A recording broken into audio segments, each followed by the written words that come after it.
But today, we're talking about exactly what that last screen said, that we made camp in his promises.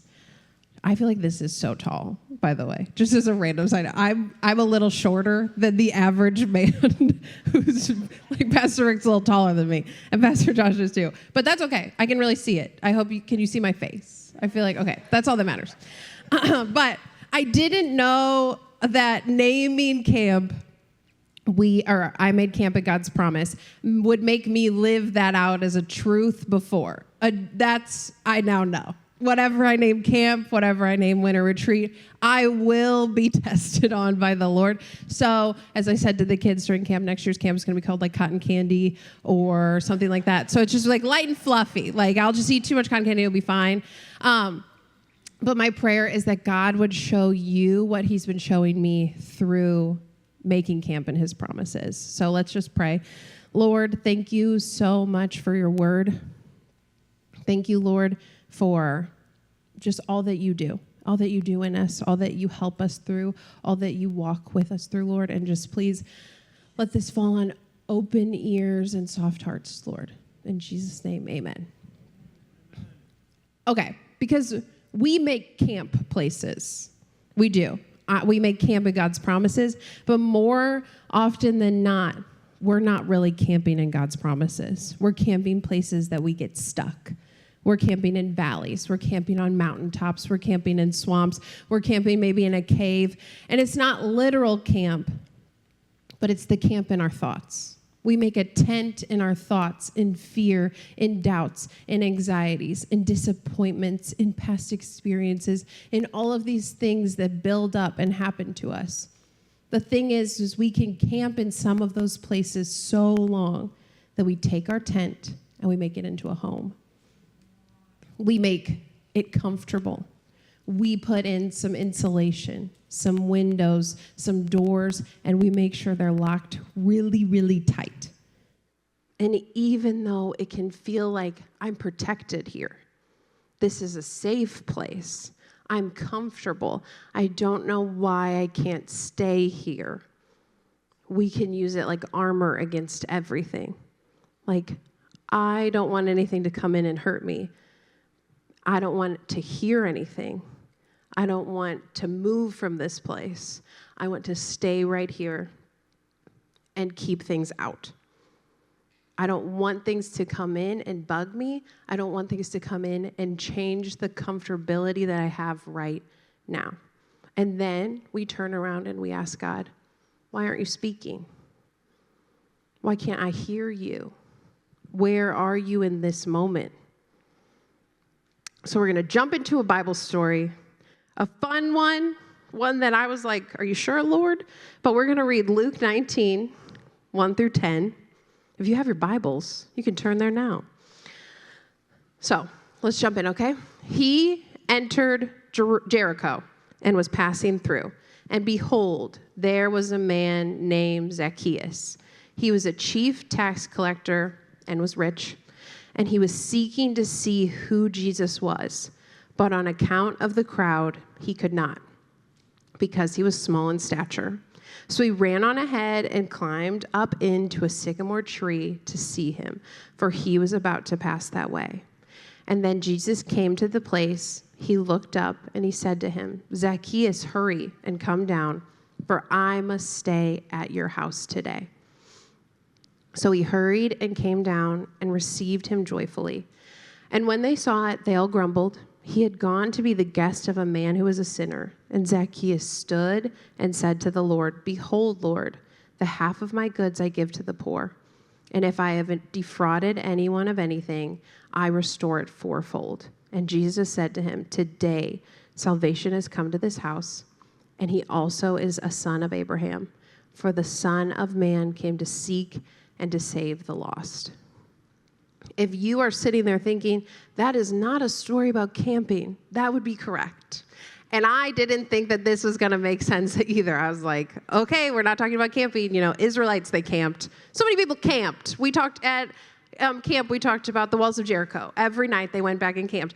Zacchaeus is not camping, but that's okay. So first thought I had was, if you grew up in church, you want to kind of sing the Zacchaeus song, right? Like you thought about it in your head, that he was a wee little man. And also, it's rude. That's all we know him by, right? It's mean. Like, what are we doing? He was probably not that short. Actually, I looked it up, and like the average man at that time was around like 5'5", 5'7". So he was shorter than that, right?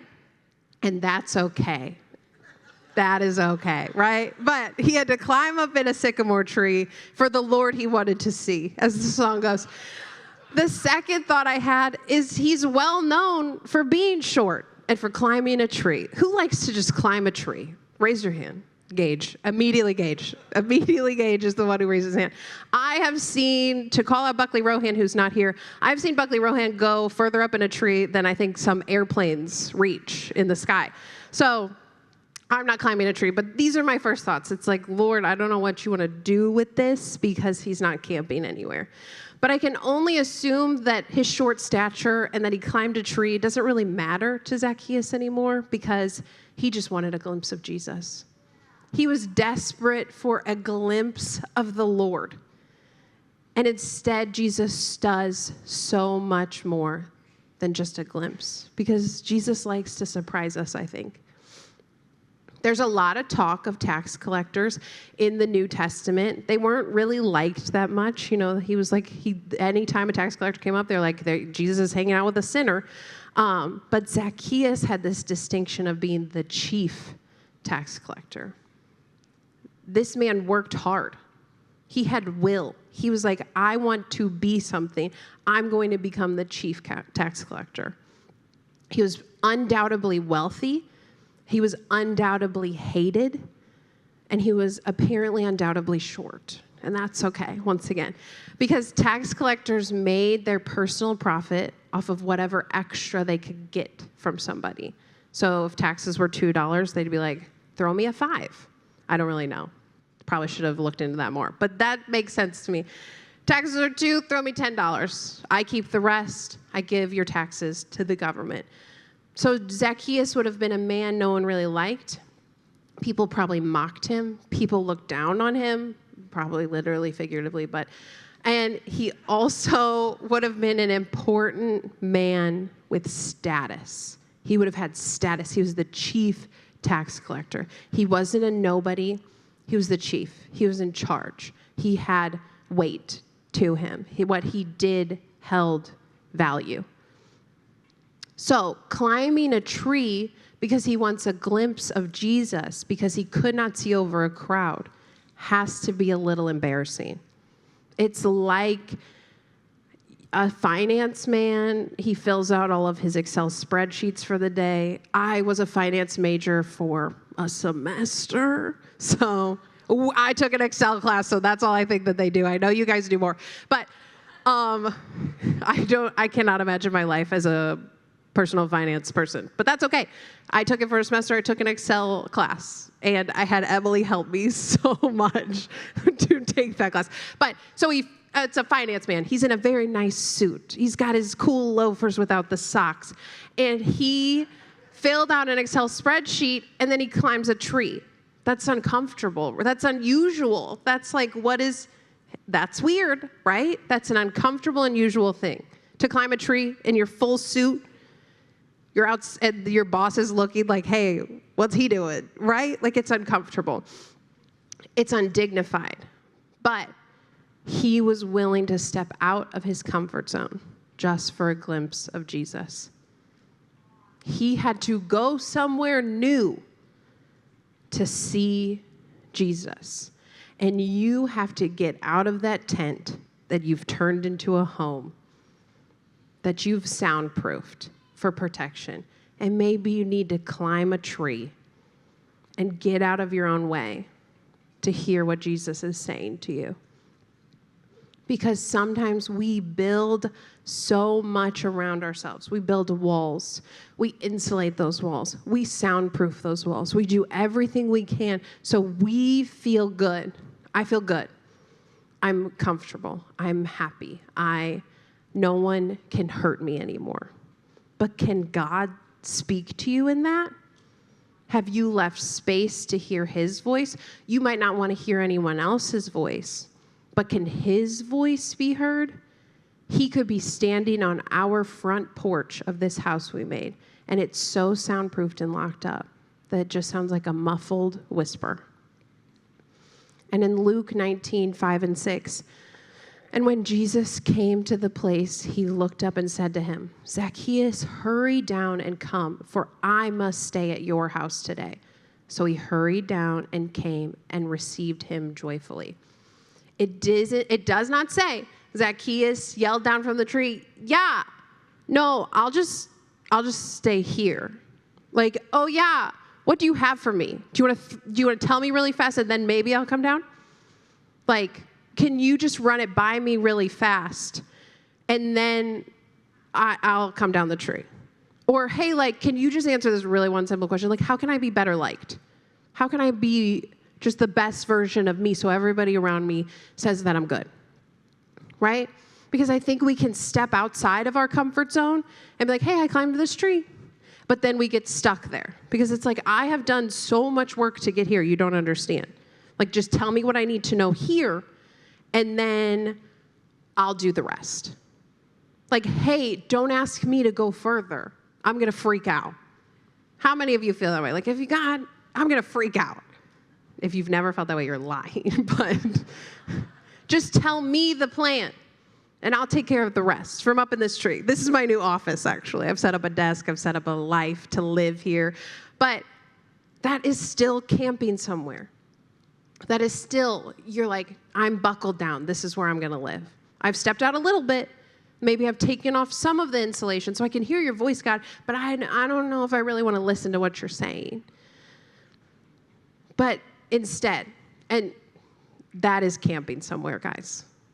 And that is seeking an encounter with God on your own terms. That is being like, I want to encounter God, but it has to be in this box. It has to be around this tree that I'm sitting in. It can't be outside of that. It can't be, oh, I will walk where you want me to walk. It's, I'm in this tree, and if you take care of everything and just do things how I want you to do them, I'll follow you then. Don't seek encounters with God on your own terms. Because trust me, when it's on God's terms, it's 1,000% better. We haven't put him in a box. We haven't told him what to do. And he's allowed to do whatever he wants. He's literally God, right? But Zacchaeus, because Zacchaeus surrendered. He surrendered. He came down from that tree. And Zacchaeus thought, I'm just here to see Jesus. I just need to see him. I don't need to interact with him. And Jesus was there to meet Zacchaeus.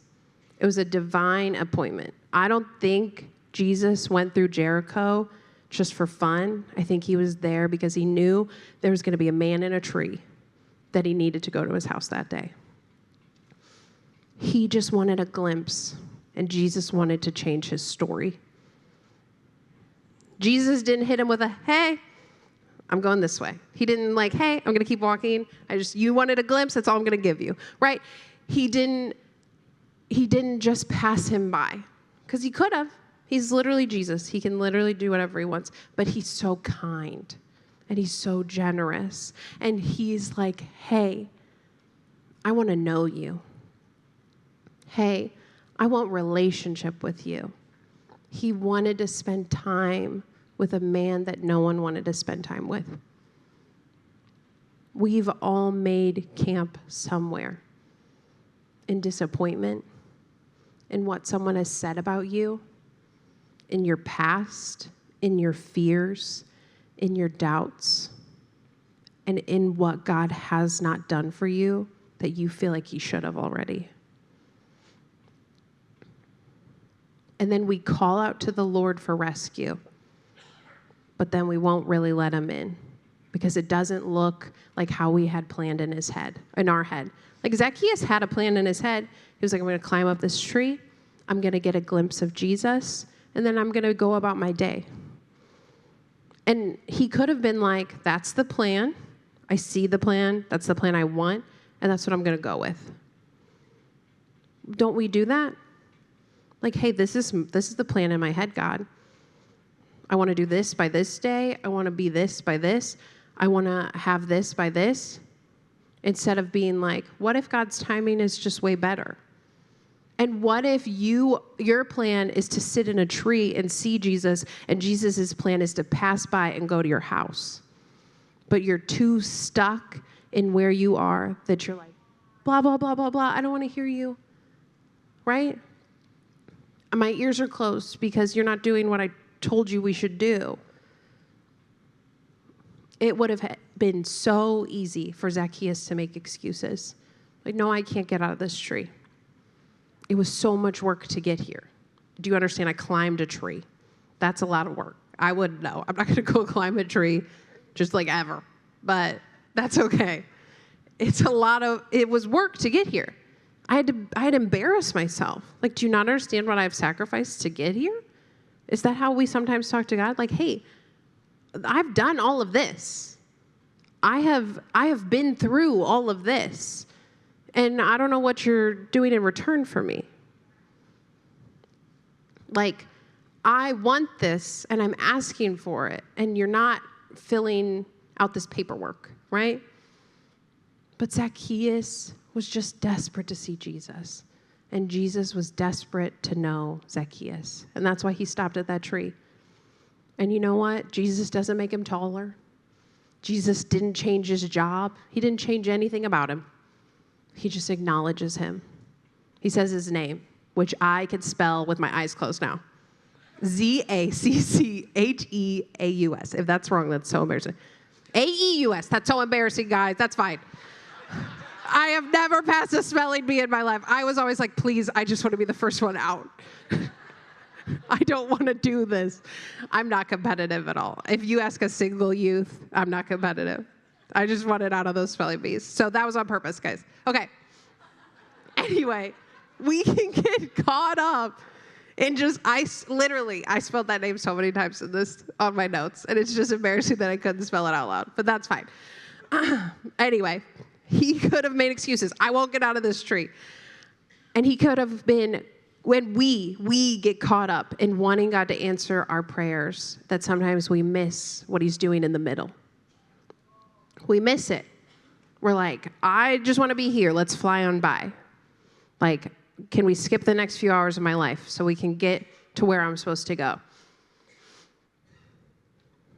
He didn't. He just acknowledged him. He calls him by name, and then he asks to go over to his house. Jesus was going to go to a house that he really wasn't invited to because he wants communion and he wants relationship. He doesn't want transaction. He doesn't want, this is my prayer list. Can you just do this really fast? And then we're good. We're good for the rest of the day. I'm good. That's my car prayer. I'm good, right? It's, I want relationship. I want to spend time with you. I want communion. And Zacchaeus surrenders, and he's like, yes, please come over. He joyfully received the Lord.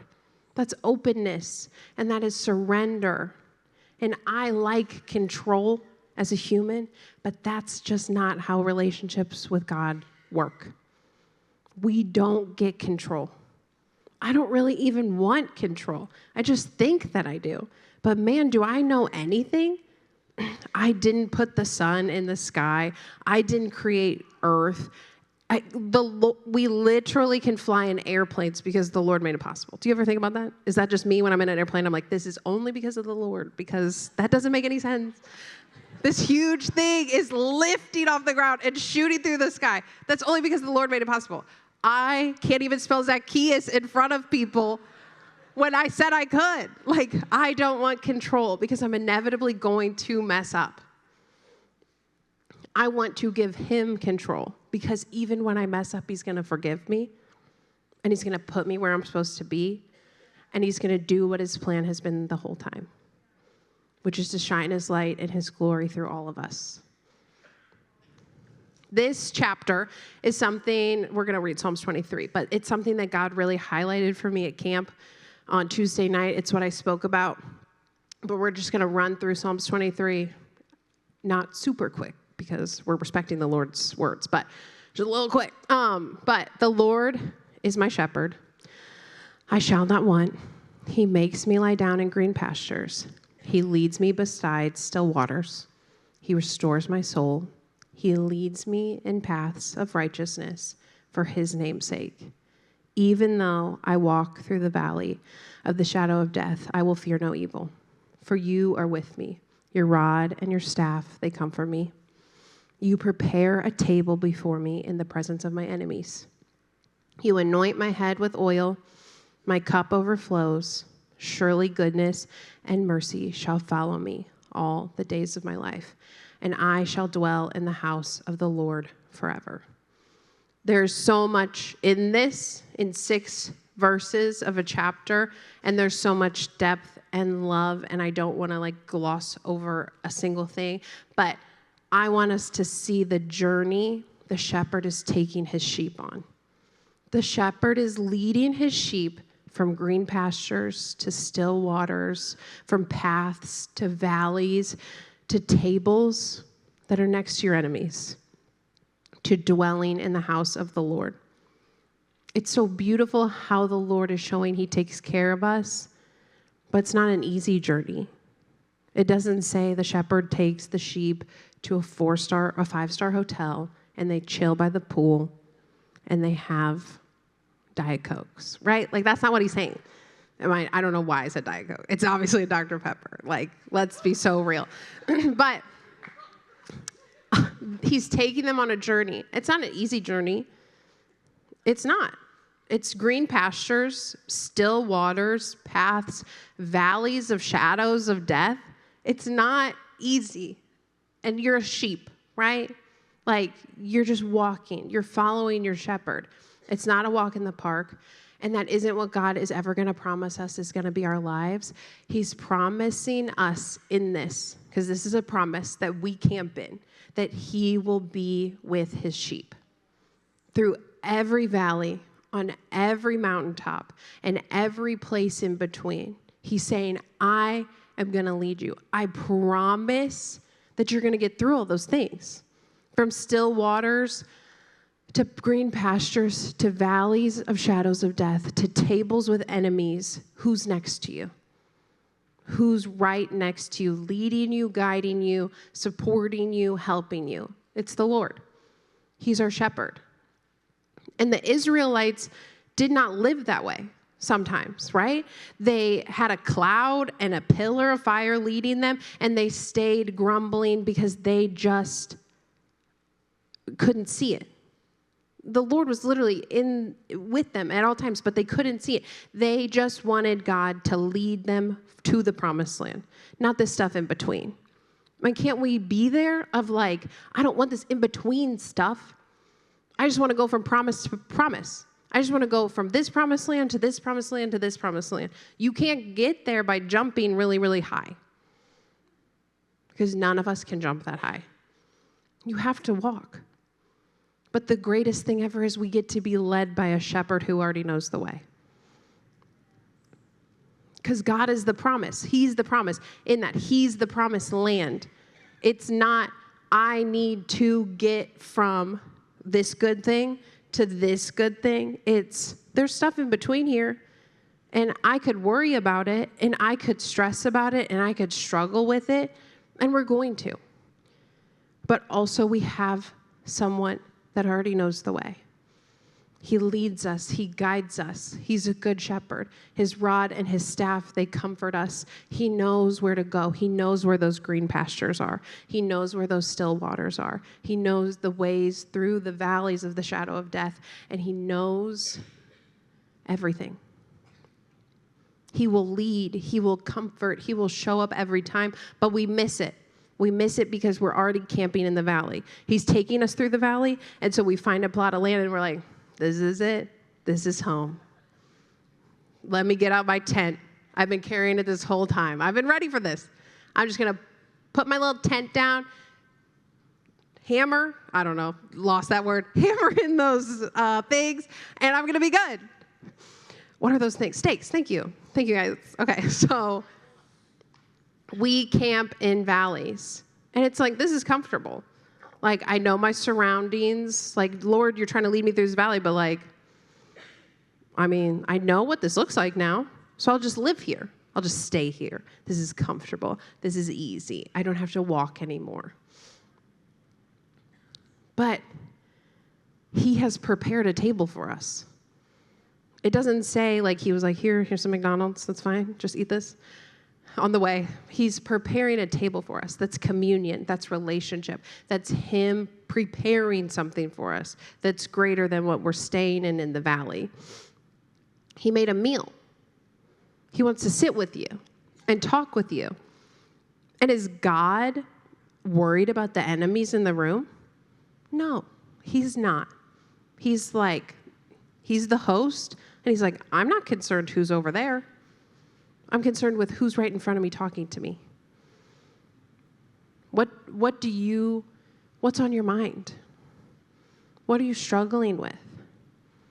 How can I help you? Right? Like when you sit down to dinner with someone, you're not like, cool, let's sit in silence. That's fine. I hate silence, especially around a dinner table. It's like, someone talk. Just don't eat right now, just talk. But he's not distracted by the enemies. He's not cutting a steak being like, oh my gosh, do you see those? Do you see those people over there? He's just like, hey, would you like some more mashed potatoes? There's obviously got to be mashed potatoes. Would you like some more water? A Dr. Pepper? Like he wants to take care of us. A meal is taking care of someone, right? It's nourishing them. It's feeding them. It's giving them new strength. And he's like, don't worry about the enemies over there.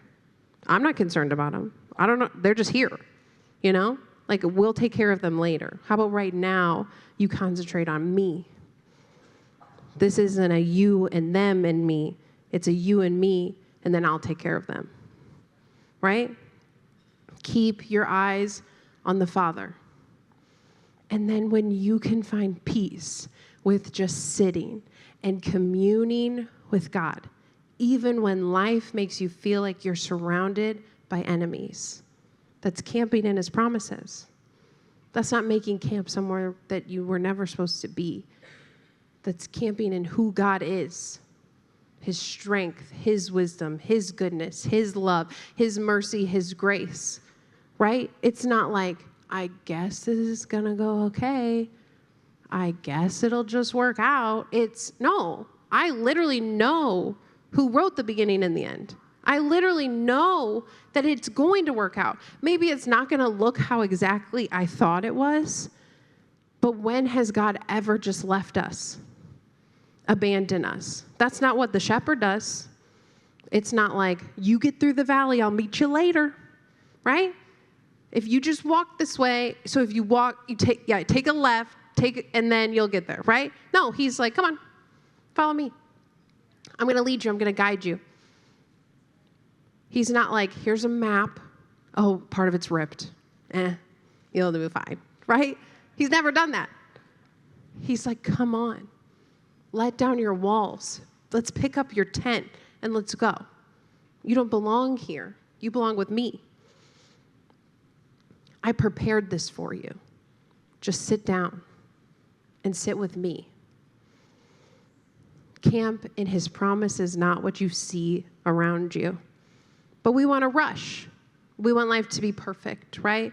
And sometimes we feel like we have to do it all because God's not doing it in our timeline.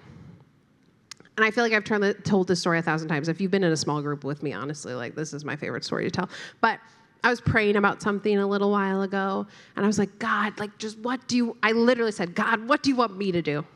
How do you want me to fix this? What can I do to make this work out?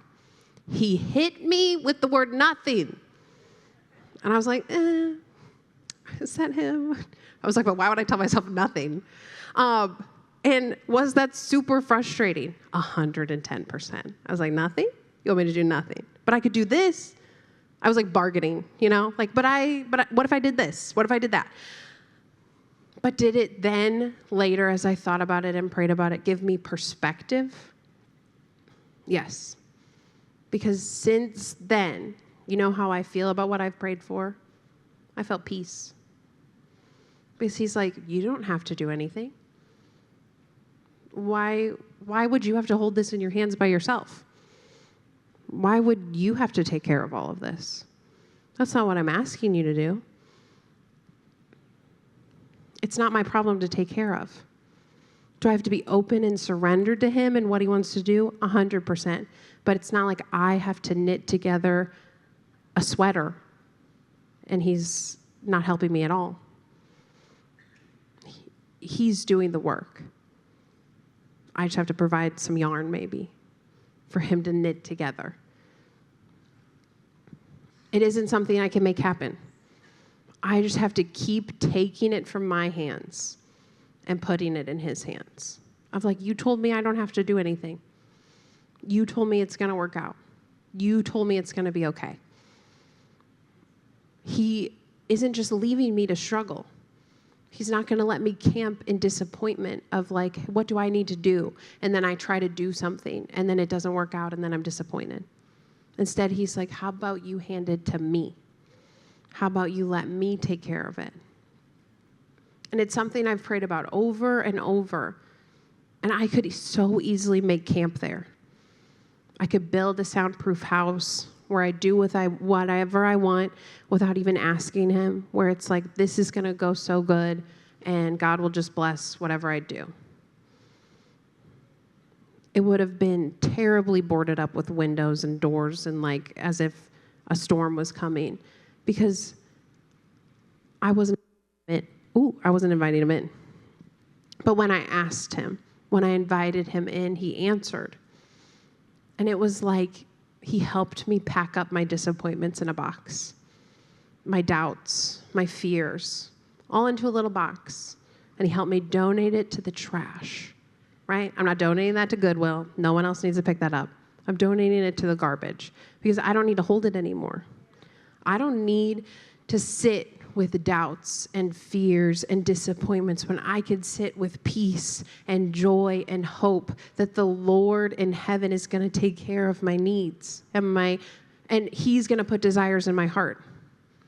He's going to lead me in valleys and paths and to green pastures and still waters. I don't have to do all of this by myself, but we so often want to.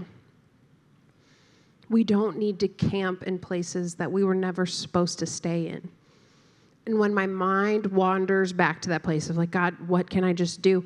I get to stand on his promise instead. Like, no, God told me to do nothing. And to you, the word nothing might not seem like a promise. Like, honestly, when it happened, I was like, oh, that's a slap in the face, but that's fine. But it was like he sat with me. It was like he sat with me in that room, in my room. And he said, will you just trust me to take care of it? Will you take it out of your hands and put it in mine? Will you believe that I have something really awesome planned that's better than you could ever think of, and you're not going to be disappointed? And obviously, I do not know the details of how anything is going to happen, how it's going to turn out, but I know who is leading. I know who's leading me to these promises he's making me. And God is just so trustworthy, even when we can't see how things are going to go. But you have to be willing to step out of comfort zones. You have to. Maybe climb a tree. Maybe feel ridiculous, right? We have to allow God into the house we've built that was only supposed to be a tent. And he will help us pack up the boxes we've collected and move into his promises instead. His promises are never that life is going to be perfect, but that he's going to be with us and he's going to be leading us. Isaiah 41:10, fear not, for I am with you. Do not be dismayed, for I am your God. I will strengthen you. I will help you. I will uphold you with my righteous right hand. How often do we say this verse or see this verse on a Pinterest board or on someone's Instagram?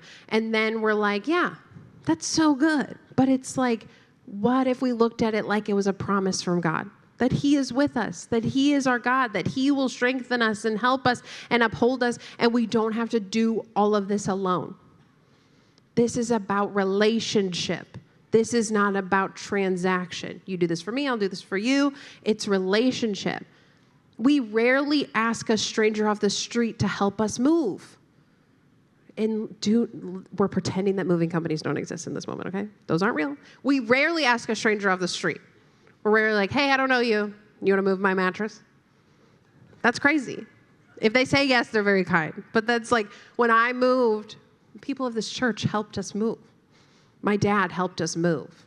I know him, there's relationship there. Let God move you from the camp of disappointment into his promises. I encouraged students at camp to do this, where they picked a verse of what God was doing in their life at camp to be their promise. There's something to stand on, something to be like, I'm kind of wandering off into where I camped before, and it's like, no, I have this verse. It's where I'm standing. I have a little note on my phone with the ones that people have told me. I need all of yours, okay? Got it? Thumbs up, great.